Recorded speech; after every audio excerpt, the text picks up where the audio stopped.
Salut, c'est Olivier Cachin pour une nouvelle saison du Rewind, la saison 2025. Et on va commencer très fort puisque pour janvier 2025, on va vous présenter le chien de la côte ouest, Westside, Snoop Dogg bien sûr, avec 5 albums cruciaux de Snoop Dogg, lesquels, vous allez les voir tout de suite, le Rewind 2025, janvier, maintenant.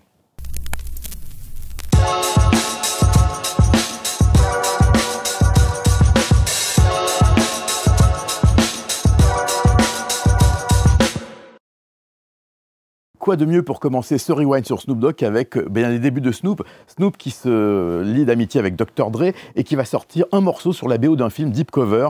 Premier morceau, 187 on Undercover Cop, morceau assez offensif qui révèle un nouveau style qu'on va pleinement découvrir en 1992 avec The Chronic, l'album de Dr. Dre. Mais c'est l'année suivante que Dr. Dre va produire l'intégralité de l'album de Snoop, son premier album. Et cet album, c'est Doggy Style. Doggy Style, c'est une révolution. Alors, le gangster rap n'est pas apparu avec Doggy Style, il était déjà présent. Il y avait notamment NWA qui avait sorti l'album Straight Outta Compton à la fin des années 80. Mais là, on rentre dans une nouvelle ère puisque Doggy Style, ça va être l'avènement de ce style. Et ce style, c'est le style très particulier de Snoop. Snoop qui était déjà sur 7 morceaux de The Chronic, l'album de Dr. Dre, et qui là s'exprime pleinement. Et le premier clip qui va renverser le cerveau de tout le monde, c'est évidemment What's My Name?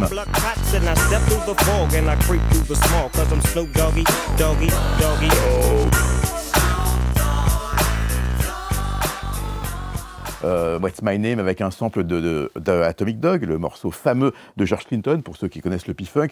Et puis tout le reste, c'est un album pneumatique, un album qui roule tout seul avec Ain't No Fun If The Homies Can't Get None, avec Gin and Juice, bien évidemment, le single extraordinaire.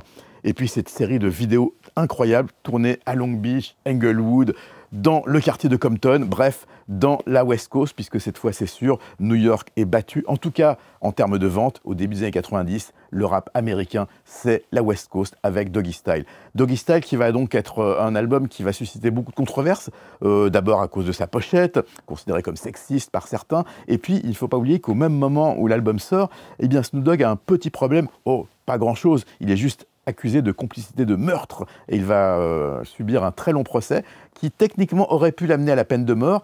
Heureusement, grâce à son avocat Johnny Cochran, il va être innocenté et pouvoir continuer sa carrière. Et pour ceux qui aiment bien le rap hardcore, eh bien Doggy Style, sachez que c'est aussi ceci, ça s'appelle toujours Doggy Style, mais c'était une vidéo, une vidéo pour adultes éditée en France par Marc Dorcel. Donc Snoop, qui par la suite a fait des choses comme être le coach d'une équipe de sport, de baseball, qui pour les enfants, qui a fait des recettes de cuisine avec Martha Stewart, qui a, comme on l'a vu, animé les Jeux Olympiques en France en 2024, eh bien, a beaucoup de cordes à son arc. Donc Doggy Style, c'était en tout cas ses débuts, un album qui va être un succès immédiat, 2 millions d'albums vendus en quelques mois. C'est le début d'une longue carrière, celle de Snoop, D.O.G. Au début, c'était Snoop Doggy Dogg, mais très vite, ça sera juste Snoop Dogg. Snoop Dogg, le Rewind, partout le deuxième. Et la question que se posent tous les artistes qui font un début fracassant avec leur premier album, c'est comment enchaîner avec ce qu'on appelle le toujours difficile deuxième album. C'est d'autant plus compliqué pour Snoop qu'au moment où il est en train d'enregistrer ce qui va devenir The Dogfather, ce deuxième album avec une couverture qui fait évidemment référence directement au parrain à Marlon Brando, bien que Snoop ait un peu plus de cheveux que Marlon et les joues un peu plus creuses, eh bien le problème c'est que Snoop est en embrouille avec Dr. Dre, qui va donc être totalement absent de ce deuxième album, un album d'autant plus complexe à réaliser que pendant qu'il est en train de l'enregistrer, eh bien il apprend la mort de son ami Tupac Shakur, qui va être assassiné en septembre 1995. Un album donc qui va être très complexe à finaliser, qui va finalement être produit principalement par DJ Pooh, qui est un OG, comme on dit, quelqu'un qui est un habitué de la West Coast, et qui va donc signer des morceaux comme Snoop's Upside Your Head. From V8 to Venice, so when it's timid, cold outside, rely on the Doggy Dog to put the heat in your lives. Et puis des reprises aussi, puisque Snoop Dogg est quelqu'un qui aime bien rendre hommage à ses idoles. Et dans cet album, il y a une reprise de Vapors. Vapors, un morceau de Biz Markie, un rappeur trop tôt disparu, dont le vrai nom était Marcel d'ailleurs. Donc une reprise de Vapors, et puis des morceaux comme Snoop Bounce, un album en tout cas, The Dogfather, qui restera dans les annales comme le deuxième album de Snoop Dogg. Un album donc sans Dr. Dre, il se réconciliera par la suite avec le bon docteur.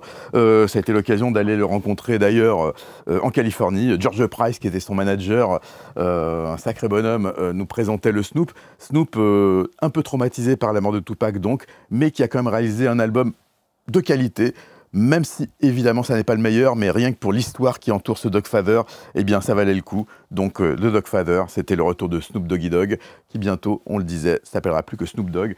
Au fait, pourquoi Snoop Dogg? Eh bien parce qu'il adorait Snoopy, évidemment, des Peanuts, et que c'était le surnom qu'il avait quand il était enfant. Snoop Dogg, The Dogfather, c'était l'album 2. Snoop dans le Rewind, suite mais pas fin, puisqu'on passe au troisième album de cette sélection, un album qui sort en 1998, et disons que l'époque est un peu tourmentée pour Snoop, puisque ce qui se passe, c'est qu'il va quitter donc le label Death Row. Alors, petit rappel, Death Row Records, label cofondé par Dr. Dre et Suge Knight. Suge Knight qui est un ancien bandit, enlevez le terme ancien, qui est un bandit, qui d'ailleurs est en prison au moment où on enregistre cette émission. Il y a été plusieurs fois. Et la création de Death Row ne s'est pas fait sans heurts, puisque si ça a été le label de toutes les grosses stars du rap des années 90 de la West Coast, hein, il y a eu Tupac Shakur, il y a eu Dr. Dre bien sûr, Snoop Dogg, le Dogg Pound, plusieurs autres.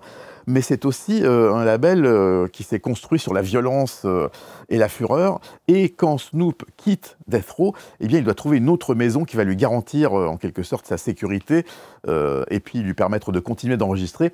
Et cet album, c'est No Limit Records. No Limit Records, qu'on a un petit peu oublié aujourd'hui, mais qui est un label très important puisqu'il a été créé par Master P, qui est Master P, un rappeur de la campagne, osons le dire. Il vient de la Louisiane, Nouvelle-Orléans. C'est vraiment un endroit où, au moment où Master P commence à lancer No Limit Records, le rap n'existe pas. Il va créer une scène autour de son bled et sortir des disques par dizaines. La méthode de Master P, de No Limit Records, le label au tank, hein, le logo c'était un tank avec des diamants sur le tank, enfin quelque chose de complètement délirant, et des visuels créés par Pen and Pixel, des visuels qui sont, comment dire, c'est un petit peu les débuts de Photoshop, c'est vraiment, c'est complètement ghetto, mais c'est plutôt rigolo.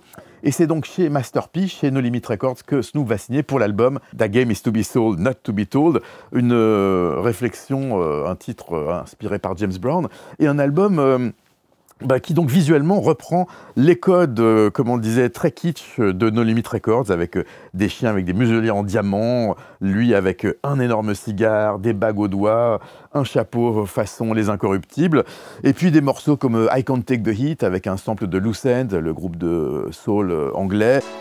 Life ain't nothing but a big old twist. A lot of times when I'm smoking, I'm doing that just to reminisce. It's funny. On how shit be, a lot of money. Make y'all won't come get me. What Ya Gonna Do, Gin and Juice 2, la suite de Gin and Juice, bon, c'est pas forcément ce qu'il y a de meilleur, mais en tout cas, ça permet à Snoop de se remettre dans la course et surtout de trouver une nouvelle maison. Donc c'est un album qui marque le retour de Snoop Dogg. Était-il jamais parti? Non, mais en tout cas, cette fois-ci, il a trouvé une nouvelle maison, et cette maison, c'est No Limit Records, le label au tank. Le Rewind Snoop, partie 4, et on est en 2004, ça tombe bien. Snoop a déjà enregistré donc 2 albums pour No Limit Records. Hein. Il y a eu No Limit Top Dog qui a suivi That Game Is To Be Sold, Not To Be Told. Il y a eu The Last Meal qui a marqué ses retrouvailles avec Dr. Dre. Et puis en 2004, eh bien, Snoop va chercher d'autres producteurs. Et il y en a plusieurs sur cet album. L'album, c'est R&G, Rhythm and Gangsta, The Masterpiece. Le chef-d'œuvre, c'est une façon de s'auto-proclamer King, mais c'est pas faux puisque c'est un des plus gros tubes de Snoop qu'on va retrouver sur cet album, et c'est tout simplement Drop It Like It's Hot. When the pimp's in the crib, ma, drop it like it's hot. Drop it like it's hot. Drop it like it's hot. When the pigs try to get at you, park it like it's hot. Park it like it's hot. Park it like it's hot. Pour Drop It Like It's Hot, qui est le single maître de cet album, il va retrouver Pharrell Williams. Pharrell Williams des Neptunes, Pharrell Williams le faiseur de tubes, qui a bossé aussi bien avec Britney Spears qu'avec à peu près l'intégralité de la galaxie hip-hop, R&B et pop aux États-Unis, et qui va donc être en featuring sur ce single qui va avoir un succès extraordinaire. L'album, il est excellent, Pass It, toujours son obsession pour l'herbe hydroponique et les rythmes pneumatiques, avec toujours ce style très particulier, cette façon qu'il a de se poser légèrement décalé sur le beat.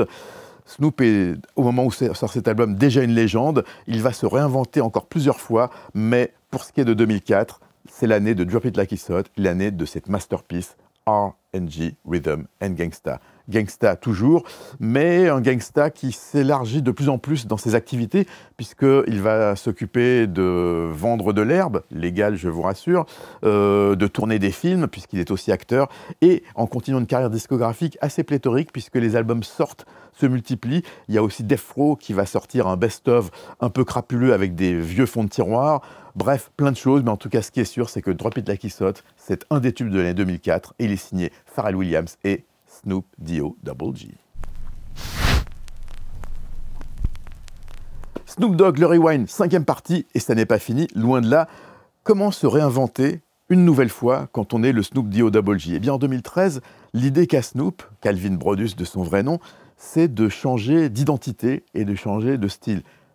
Est-ce qu'il abandonne le rap? Pas vraiment, mais il s'intéresse de plus en plus au reggae. Et pour ça, il va partir en Jamaïque, enregistré avec plein de producteurs, dont Diplo, le producteur de Major Lazer, et il va carrément changer de nom, oui, puisque l'album de 2013, c'est Reincarnated, sous le nom de Snoop Lion. Snoop Lion, c'est Snoop.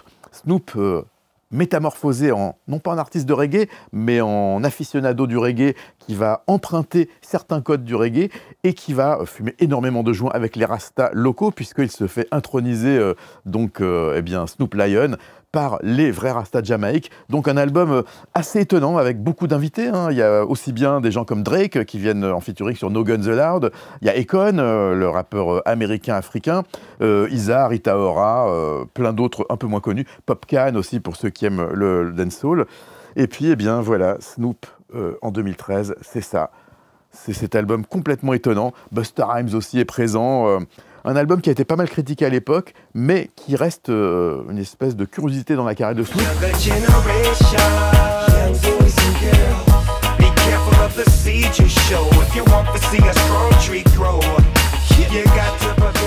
On aurait pu terminer ce Rewind avec le nouvel album Missionary, mais au moment où on tourne, c'est-à-dire en fin décembre, eh bien l'album n'est pas encore disponible. Il est désormais dans les bacs. On a entendu déjà le single avec Sting. Donc la nouveauté, c'est que cette fois-ci, eh bien c'est un album entièrement produit par Dr. Dre. On aura l'occasion d'en reparler. Si Snoop repasse par Paris, il fait de la promo, ce qui est peu probable, puisqu'il faut savoir que quand il est venu à Paris pendant plus de 15 jours pour les Jeux Olympiques, il n'a pas fait une seule interview. C'est le privilège des rappeurs américains quand ils viennent en Europe. Ils ne sont pas obligés de faire de la promo. Leurs réseaux sociaux se chargent de ça pour eux. En tout cas, ce qui est sûr, c'est que Snoop Lion, c'est Reincarnated, un album de 2013 qui marque la fin de ce Rewind consacré à Snoop D.O. Double G. Voilà, c'était Snoop résumé en 5 albums. Les meilleurs, auriez-vous voulu en voir d'autres? Voulez-vous savoir d'autres choses sur Snoop? Faites-nous part de vos commentaires ici, sur TikTok, sur YouTube, sur le Rewind sonvideo.com. Et n'oubliez pas, abonnez-vous et likez la page sonvideo.com. À très bientôt pour un nouveau Rewind. Salut!